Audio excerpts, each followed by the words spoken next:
అమావాస్య రోజున చాలా మంది జపాలు చేస్తూ ఉంటారు. ఎందుకు అమావాస్య రోజునే జపం చేయడం అంత శక్తివంతం అని అంటారు?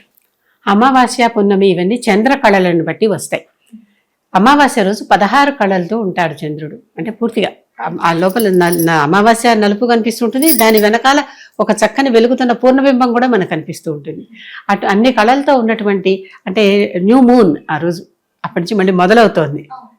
కనుక అటువంటి రోజున జపం చేస్తే అన్ని ఇప్పుడు మనకి ఖడ్గమాలలో తిథినిత్య దేవతలు ఉంటారు. అంటే 16 తిథులకి 16 దేవతలు ఉంటారు.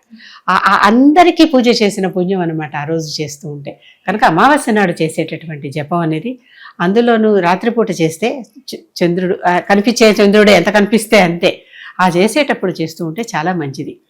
అంతేకాదు ఆ మరునాడు ఒక చిన్న నెలవంకలాగా ఏర్పడుతుంది. చాలా మంది ముస్లింలకి ఆ నెలవంక చాలా ఎంతో వాళ్ళకి విశేషం కూడాను. మన హిందూ సంప్రదాయంలో కూడా, సనాతన సంప్రదాయంలో కూడా ఆ నెలవంకకి చాలా ప్రాధాన్యం. అటువంటి సన్నటి వెలుగుతో ఉండేటటువంటి దానిని సినీవాలి అంటారు. ఆ రోజున దానిని సినీవాలి అంటారు. ఆ రోజున్న చంద్రరేఖని ఆ సినీవాలి పూజ చేసుకుంటే కావలసినవన్నీ సిద్ధిస్తాయని చెప్పి చాలా పేరు. ఆ రోజుల్లో జపం చక్కగా చేసుకోవచ్చమ్మా, చాలా మంచిది. చంద్రుడు కొన్నూలు పోగు అని చాలా మంది ఏం చేస్తూ ఉంటారంటే, ఆ రోజుని ఒక్క రేఖలాగా కనిపిస్తాడే, ఆ రోజున కట్టుకున్న వస్త్రంలో నుంచి ఒక పోగు తీసి, నూలు పోగు అంటే పట్టు చీరలు ఇలాంటివి కాదు, నూలు వస్త్రం నుంచి, కట్టుకున్న వస్త్రం నుంచే తీయటం ఒక ఆచారం అనమాట.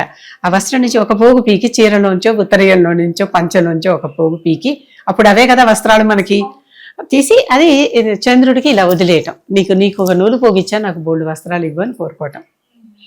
అది కూడా ఒక పద్ధతి ఉంది ఈ సమయంలో.